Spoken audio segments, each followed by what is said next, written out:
Thank you for listening to the show on Really Big Something Channel.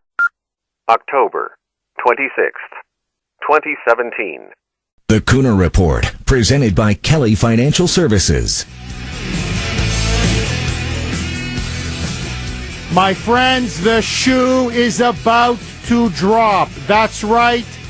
Breaking right now, the DOJ, the Department of Justice under Jeff Sessions, has now agreed to lift the gag order on the FBI informant, the one who penetrated the Russian nuclear industry. This now paves the way for dramatic and, I think, explosive testimony on the Hillary Clinton Uranium One deal. So the gag order that was imposed by Barack Hussein Obama, by the Obama Justice Department and the Obama administration, whereby they threatened this FBI informant, saying that if he spoke to Congress, blew the whistle to the media, spoke to anybody about the bribery, extortion, kickbacks, racketeering that was taking place by the Russians in order to purchase Uranium One, whereby, according to this FBI informant, they deliberately bribed Hillary Clinton. They funneled over $145 million to the Clinton Foundation to bribe her and bribe people around her to give the approval for the sale of our uranium, 20% of our strategic reserves, to the Russians, which, by the way, this is the foundational element for atomic bombs and nuclear weapons. The gag order is now lifted. Obama's people tried to silence him, saying if he did speak, he would go to jail, and that they would crush him with financial penalties, whereby he would literally lose his shirt. That is now gone. It has now been lifted. Republican investigators now, they say they will be speaking to him shortly, and ideally, he will be speaking to the public. So we will know not only his name, we know he's an American businessman, but we'll know exactly his name, his identity. More importantly, he says, incontrovertible documents that show exactly what was going on, that will detail the corruption, the bribery, the kickbacks, the racketeering, that implicates the Clintons, that implicates senior people in the State Department under Obama. Furthermore, secret audio tape recordings, as well as email intercepts. So this thing is now going to blow. And it is no accident that yesterday President Trump, at a mini press conference, impromptu, on his way to Dallas, Texas, there was a media scrum as he was about to board Air Force One, and they shouted out some questions. To their surprise, the president stopped and he engaged him. When asked about Uranium One, Trump's answer, it's our modern Watergate. Roll it, Brittany. Well, I think the uranium sale to Russia and the way it was done, so underhanded, with tremendous amounts of money being passed, I actually think that's Watergate modern age. He's completely right. In fact, I would go even further. Watergate ultimately was the cover-up of a third-rate burglary. If you know anything about Watergate, Watergate was the hotel, which was also the headquarters of the Democratic National Committee, and low-level Nixon people wanting to spy on the DNC, ultimately on George McGovern, who was a radical peacenik, a hard left-winger, part of the peace movement, challenging Nixon in 1972. So they wanted to dig up dirt on the DNC, on McGovern, whatever it was. So they broke into the Watergate Hotel, and then the Nixon administration, who, by the way, he never authorized the break-in. He never authorized the break-in. When he found out about it, though, he realized the media was going to use it against him, and his fatal mistake was to cover it up. We're not talking now about the cover-up of a third-rate burglary. We are now talking about rampant criminal illegal behavior, bribery, corruption, racketeering, and yes, treason. This is the biggest political scandal in American history. Because what now is taking place, what took place under Obama, was a concerted effort by a foreign power, according to the liberals, their words, not mine, our greatest foe, our greatest adversary, to systematically infiltrate the American nuclear industry and then to buy off and bribe the Secretary of State, her husband, key people around her, key people in the Obama administration, to sanction the sale of our uranium to the Russians. By the way, to this day, the Russians own the uranium. It's still ongoing. Not only do they still own the uranium, but according to the New York Times, I'm just citing the New York Times, you can read the story yourself, they do not have an export license. They're not allowed to export the uranium outside of the United States, but in violation of the lack of an export license. They now have been found to have shipped out significant amounts of yellow cake, which can be used for nuclear weapons and even dirty bombs, and we don't know where it's gone to. So not only did this compromise national security, not only did this was treason committed against the United States, and they sold American national interests down the river to a hostile foreign power, but they may even have potentially helped nuke up either the Iranians or the North Koreans. No exaggeration. The nuclear weapons that Kim Jong-un may be flying or sending to kill Americans, that missile may actually have been built with yellow cake sold to them from Uranium One that Hillary and Obama signed off on. If you remember, in fact, you know what, even before I get to that, Trump rightly challenged the entire press corps and said, hold on now, you have been running for nearly a year with this phony baloney story that we now know Hillary Clinton and the DNC paid for, of the Trump dossier. As Maxine Waters would put it, Mad Maxine, the dossier. And we now know that they paid for it. It is this dossier which is the basis of the Robert Mueller investigation. It is this dossier that is the basis of the FBI investigations. It is this dossier that is the basis of the congressional investigations and all of the media coverage alleging that Trump colluded with the Russians. According to them, everything is based on this dossier. We now know it was bought and paid for by Hillary and the DNC. To be specific, the lawyer for the Clinton campaign and the DNC, Mark Elias. We now know that.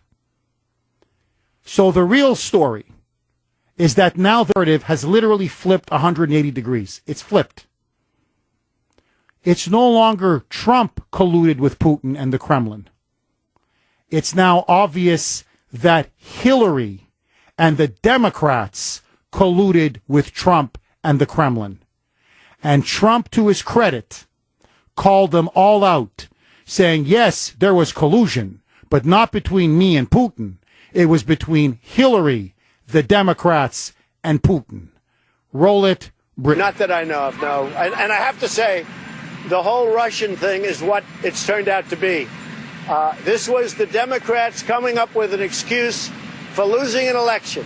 It's an election that's very hard for a Democrat to lose because the Electoral College is set in such a way that it's very hard to lose that election for a Democrat. They lost it. They lost it very badly and very easily. I mean, you look at the votes, it was 306 to what, 223 or something. They lost it by a lot. They didn't know what to say, so they made up the whole Russia hoax. Now it's turning out that the hoax is turned around, and you look at what's happened with Russia, and you look at the uranium deal, and you look at the fake dossier, so that's all turned around. Kuhner and Flakeout, are there any other Republicans you want to see out of the Senate? He's completely right. He's completely right. Look, the Democrats and this now may change under Trump if he enacts his America First agenda, which is why the media and the Democrats are so desperate to destroy him. But the Democrats have a built-in advantage, almost about a 240 electoral vote built-in advantage before the election even starts. They've got California in the bag. They've got New York in the bag. They've got New Jersey in the bag. They've got Illinois in the bag. I mean, I'm talking, these are huge populous states. So you rack up the states that are automatically in favor of a Democratic candidate, it's almost impossible now for a Republican to win. And so, and with everything we now know about Paul Manafort having worked for the Podesta Group, he was the one that helped the Russian oligarchs on behalf of Putin to influence the Podesta Group and then influencing the Hillary Clinton and the State Department. We now know that Manafort could have actually been a mole by the Clintons to subvert the Trump campaign from the beginning. And remember, the dossier, it's key. It was the basis for Obama's surveillance of Trump. The reason why they were spying on Trump and his campaign was they kept citing the dossier. So everything the Democrats have now based upon Trump was off of the dossier, which now comes to the ultimate question. If you remember, when Don Jr., along with Jared Kushner, and now interestingly, Paul Manafort. Remember when they met with some Russian woman who claimed to have dirt on Hillary? It was a June meeting of last year, and it was found out whenever it was, a couple months ago. The media went apoplectic. They went berserk. They went absolutely crazy. In fact, let me just give you a taste of the reaction when it was Don Jr. allegedly meeting with a Russian to get dirt on Hillary. Roll it, Britain. Information, dirt on Hillary Clinton from the Russian government, and expecting an agent of the Russian government to be providing it to him, and having the meeting, showing and again signaling the Trump campaign is open for business. We will accept information no matter how it is obtained, legally or illegally. And that is potentially a violation of the Espionage Act. Yes, treason. We're now beyond obstruction of justice in terms of what's being investigated. This is moving into perjury, false statements, and even into potentially treason. Given that you say this meeting could border on treason, I want to broaden that out. Does that mean that Paul Manafort, Jared Kushner are bordering on treason as well, as along with Don Jr., and then also that Michael Flynn is bordering on treason, and that the president himself is bordering on treason, because all of them have sought out damaging information about Hillary Clinton from the Russians? Thirdly, there's outright treason. I mean, there is no question that what he is doing is giving aid and comfort to the enemy. Donald Trump. I could go on. I could play this all show. It was CNN. It was MSNBC. It was Senator Tim Kaine. It was Senator Richard Blumenthal. It was Chief Spreading Bull, Senator Elizabeth Warren, all of them. But this is treason. This is treason of the highest order. These are high crimes. This is going to lead to impeachment. This must lead to impeachment. They were talking about jail time for Don Jr., for Jared Kushner, for Paul Manafort, for Trump himself. Well, hold on now. What is the Trump dossier? The dossier. Christopher Steele is the author primarily of the dossier. This is an open fact. This is now indisputable. You look at the dossier itself. Christopher Steele allegedly went to Russia. Every unnamed, anonymous, unidentified source in the dossier is based off of dirt given to him by Russians. Russian agents, allegedly, Russian intelligence officials. So, if it was illegal and treasonous for Don Jr. to have met with a Russian to get dirt on Hillary, why isn't it treason for Hillary Clinton to have paid for Russian agents to give dirt on Donald Trump? Hello? By their own definition, by what they said about Don Jr. and about that infamous June meeting, Hillary Clinton, by their own definition now, is guilty of treason. And now there's one more thing, and I'm telling you this is going to come out in the next couple of days, hopefully. There was one Republican who initially funded the Fusion GPS, the firm in Washington that hired Christopher Steele to dig up these phony allegations and the dossier. That Republican, after Trump won the primary, allegedly stopped funding Fusion GPS and the dossier, and then it was picked up by Hillary Clinton's campaign and by the DNC. Who is that anonymous Republican? There are only two people. It's either Jeb Bush, Jebito, it's got the Bush, to me it's got Bush written all over it, or McManiac. He was the one who sent his staffer to meet with Steele. The moment Steele had completed the dossier, flew right back to Washington. They didn't even read it. McCain got it and then ran up to FBI headquarters. He gave it to Comey. He then gave it to the CIA. He gave it to the NSA. Take your pick. It was either Jebito or it was McManiac. Whoever it is, they must go as well. My question to you now is this. Now with the gag order being lifted, with the FBI informant now about to tell his story about exactly what happened regarding Uranium One, is Hillary Clinton guilty of treason?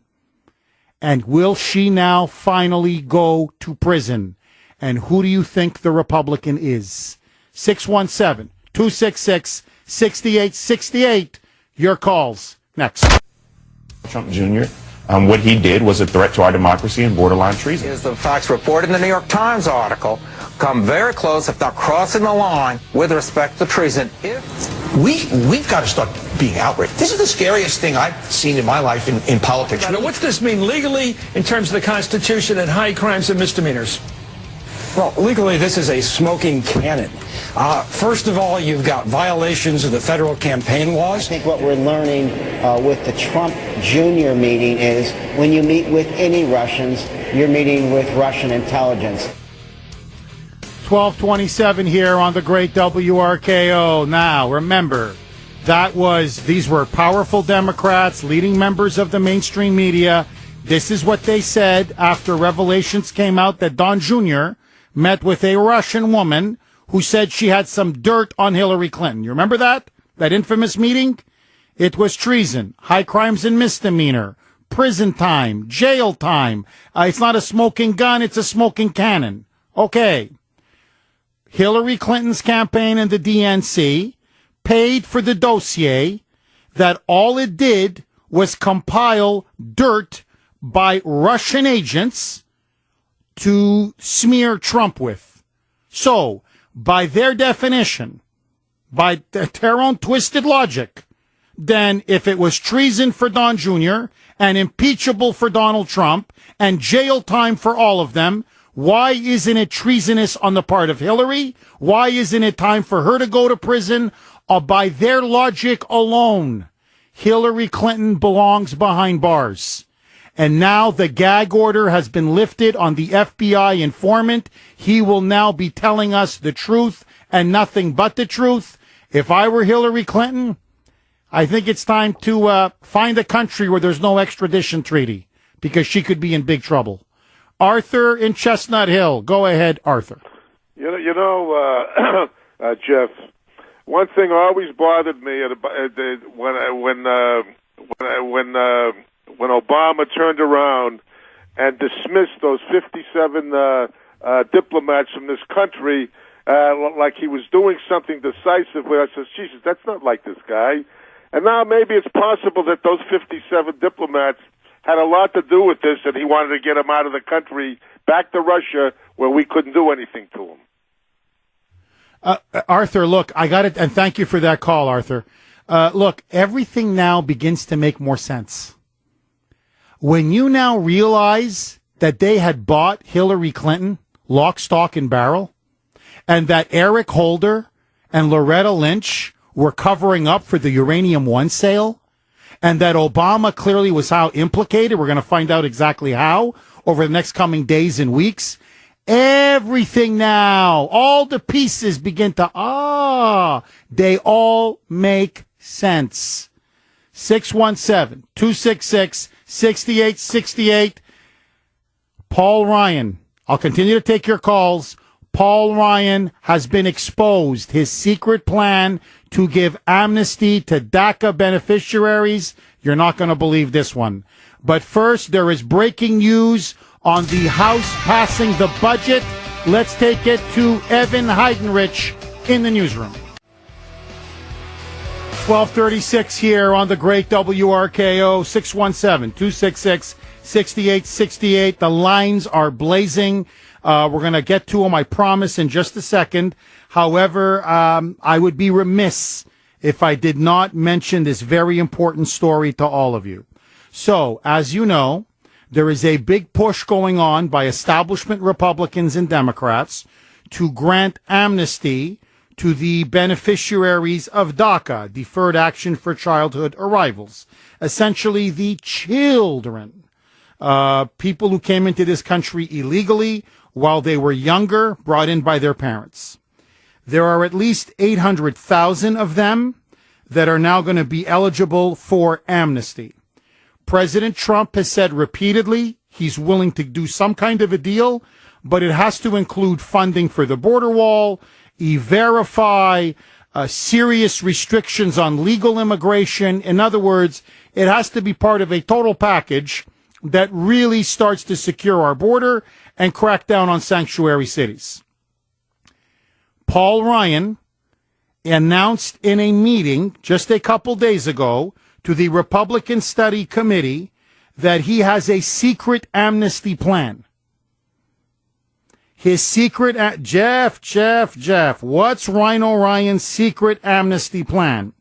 He now plans to attach amnesty, this is what he told them, to amnesty for the DACA illegal aliens to a end of the year spending bill. Quote, this is from Republican Study Committee Chairman Mark Walker, a Republican from North Carolina. Quote, talking about Ryan, he did talk about the fact that that would be good if we could get ahead of that, meaning the amnesty, as opposed to being reactionary. And so he told everybody we want to be proactive about this, and the way to be proactive about this is to slip it into a spending bill, Christmas time, end of the year. People aren't paying attention to politics. They're thinking about buying gifts, having family over, maybe New Year's celebrations. The kids are thinking about Santa Claus. That's when you do it. Essentially, in the dead of night. Now, the first obvious point. Look how these politicians on Capitol Hill are always doing things behind our back. What the hell does a spending bill have to do with giving amnesty to 800,000 illegal aliens? Like zero. So if DACA is such a good thing, like the elites tell us, and if giving them amnesty is, so popular, they keep telling us amnesty for the DACA beneficiaries is just so popular, overwhelmingly popular, Republicans support it, Democrats support it, Independents support it, then hold an up or down vote. Up or down, yay or nay. And those that are opposed, if they say it's such a heinous thing to oppose it, let them be counted. What are you afraid of? Instead, they have to sneak it in. And I'll tell you why they have to sneak it in. Because they don't want you to know the details. Because once, as they say, the devil is in the details. Once you know the details, you realize it's not just 800,000 that are going to get amnesty. It's going to be at least 2.5 to 3 million. Because their parents who came in illegally are also going to get amnesty. And then many of their relatives are going to be allowed to come in as well, because they're going to get amnesty. And then you're going to find out what the total price tag is.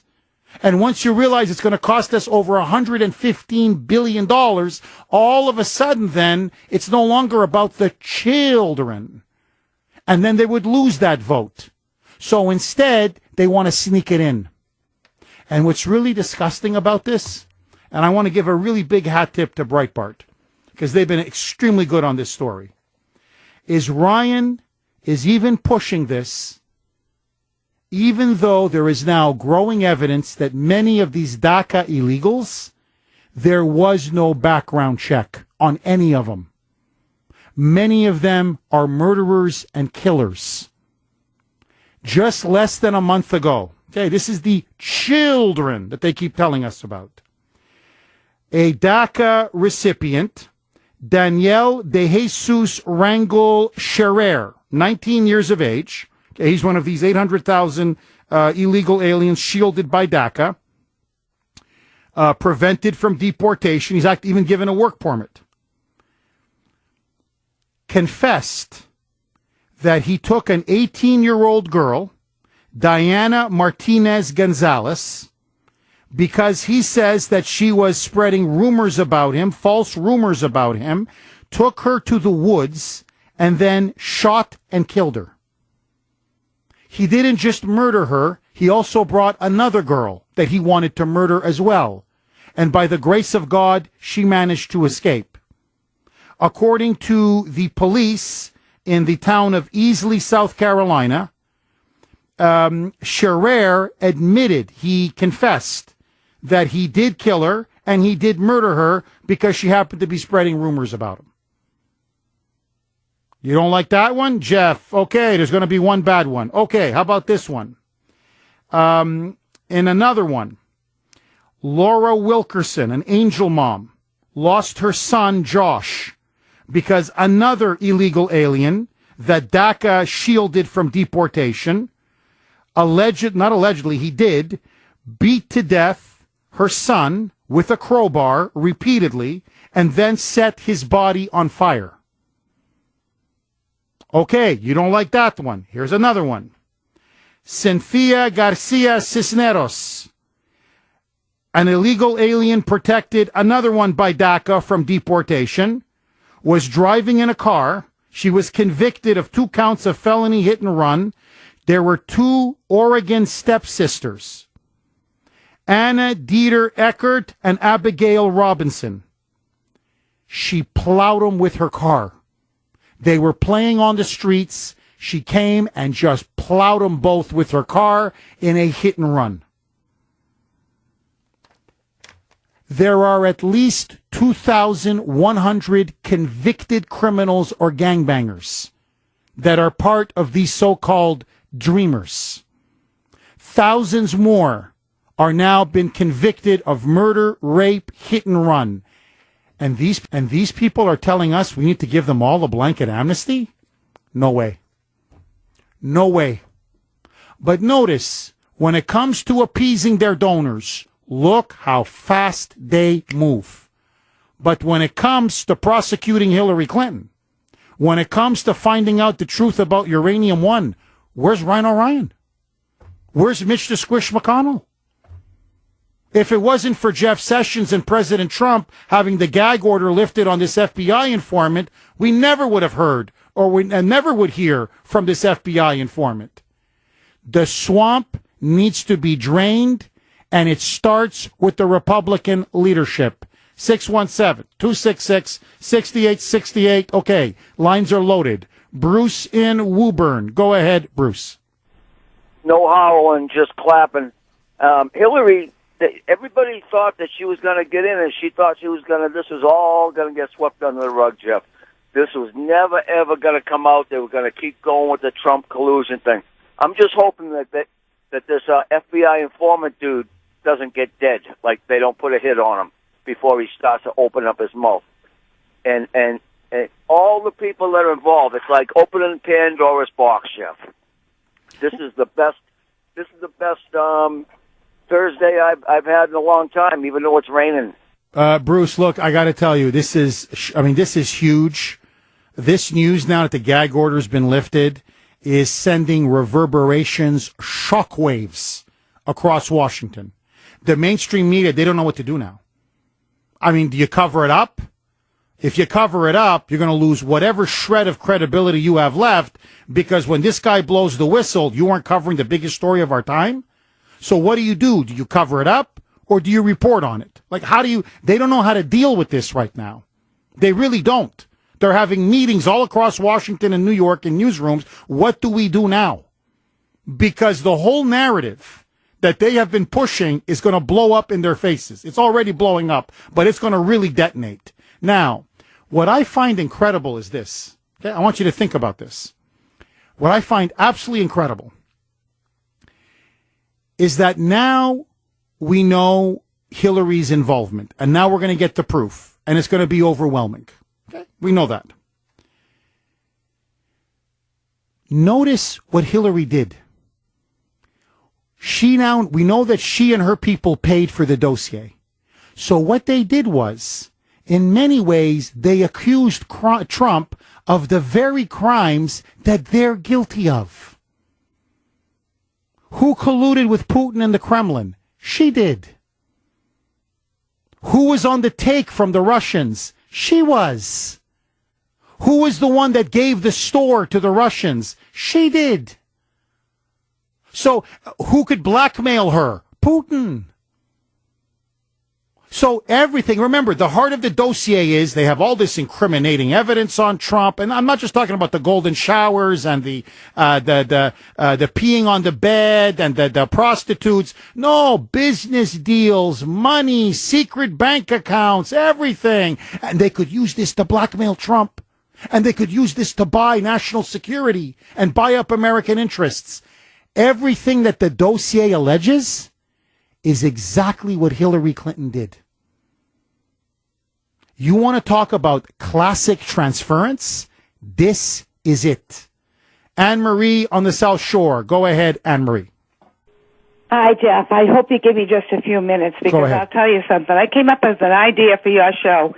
After listening to you for the short period of time, boy, do I have comments on every single thing that you've brought forward. Maybe you should have some people come in someday, sit beside you, just ask what their opinion is. But here's mine. As far as I'm concerned with this Mueller investigation, it should come to a screeching halt right now. Basically, because if Mueller was doing his job, he would have uncovered all of this, and it would have pointed to the Democratic Party. But see, he couldn't do that. He knows what's going on. He had to find something on Donald Trump. He's not going to, because again, you can twist and turn a lie in any direction you choose. But when it's the truth, it's the truth. Anne-Marie, you're completely right. And I want you to think about this. Who oversaw the FBI investigation? Rod Rosenstein, the very same Deputy Attorney General who appointed Mueller to be the special counsel. So he knew that this FBI informant had cracked the Russians. He knew that this FBI informant knew all of this damaging information about the Clintons, the Obama administration, and Uranium One. And who was his boss? Robert Mueller. Remember, Mueller was FBI director until 2013. This investigation began in 2009. Okay, it lasted until 2015. So Uranium One was sold in 2010. So who oversaw the investigation directly? Rosenstein. Who was his boss? Mueller. And both of them signed off on the Uranium One deal. You see, they're both complicit in this. So how can Mueller now be special counsel? He's got a blatant conflict of interest. You knew about all of this criminality, and not only did you turn a blind eye and do nothing, but you signed off on the actual deal? Buddy, forget recusing yourself. Forget being fired. You may end up in prison. Brian in Pembroke. Go ahead, Brian. Jeff, you there? Hey, Brian, how are you? Good. Been listening to you since day one. I think the Clintons are the modern-day Rosenbergs of this country. You mean the ones that gave away our nuclear secrets to the Russians when we over the atomic bomb? Yep, and what did we do to those two? We hung them. Yeah, and I think the same thing should be done to the Clintons and anybody with their hand on anything they had to do. They're despicable. They've sold our country down. And McCain is the modern-day Benedict Arnold. Brian, thank you for that call. Look, they're traitors. Let's be very clear now. Hillary and Bill Clinton are traitors. Eric Holder is a traitor. Loretta Lynch is a traitor. Robert Mueller is a traitor. Rosenstein is a traitor. And Barack Hussein Obama, the man who orchestrated the whole thing, caught on a hot mic telling Medvedev, hey, he called him Vladimir. Tell Vladimir, not Mr. President or President, tell Vladimir, I'll be a little bit more flexible after I win this election. They all should go to jail. My last election, yeah. After my election, I have more flexibility. Yeah, I understand. I transmit this information to Vladimir and send it. Every single one of them. The search is on. Who was the one Republican who was helping to fund the Trump dossier? Is it Jabito? Was it John McManiac? Who was it? Everybody wants to know, and I want to know. Donna, you're up next. Go ahead, Donna. Hey, Jeff. Donna. Hey, honey, this is why it's better that Trump won instead of Jabito and Rubio and all the rhinos, because they never would have let this see the light of day. They would have kept the gag order going. Second reason why it's better that he won, and why Trump also probably wanted this investigation to continue, because he knew that these facts would be exposed. So you answered my question when you said, when Mueller served under his function and all that. That shows that he knew. He knew. So he should be charged along with Comey, all the other folks you brilliantly named. I think McCabe ought to be added. And on who funded and who helped, Jabito's family has the money. McManiac is willing to do the dirty work, too. Because you remember he sent his agent over to Britain, was it, yes. to pick up that dossier? Yes. Well, if he knew, and all these rhinos are together, I swear to God, I'll give you draw blood and donate it for this one. McConnell and Ryan and Pelosi and Schumer knew about it too, and the whole freaking sewer's in it together. I'm with They you, need Donna. to strain them all out. I'm with you. Look, this is big. I don't say this lightly. This is the biggest political scandal in American history. And now we're going to, hopefully with this FBI informant, this gag order being taken off, being lifted, it's going to blow. Oh, it's going to blow. Joe in Medfield. Go ahead, Joe. Hey, Jeffy, I got one for you. How much you want to bet that those 33,000 emails that were deleted had a lot of back and forth about this dossier, and the lawyers that deleted it for her, she said, oh, my lawyers deleted it. Was it the same law firm that contracted Fusion GPS? Yes. They should subpoena the email trail right away from Fusion GPS. Joe, you're brilliant. Joe, it's brilliant. Joe, don't get me wrong. I've only got eyes for my wife, but I love you in a non-sexual way. Brilliant. You're right. The same law firm that was involved with the emails was the one that contracted out the Trump dossier. Of course. Now we know why she had to destroy so many of those emails. All roads from Mother Russia lead to Hillary. Okay, coming up next, one of the key organizers of the Boston Free Speech Rally is suing Macho Marty Walsh for $100 million for slander. Yes, finally. We'll discuss that story. Let's take it to Evan Heidenrich, who has the latest on Trump declaring the opiate a national emergency. The voice of Boston is you. 680 WRKO Boston, 93.7 WEEI HD2 Lawrence, Boston. It's 1 o'clock.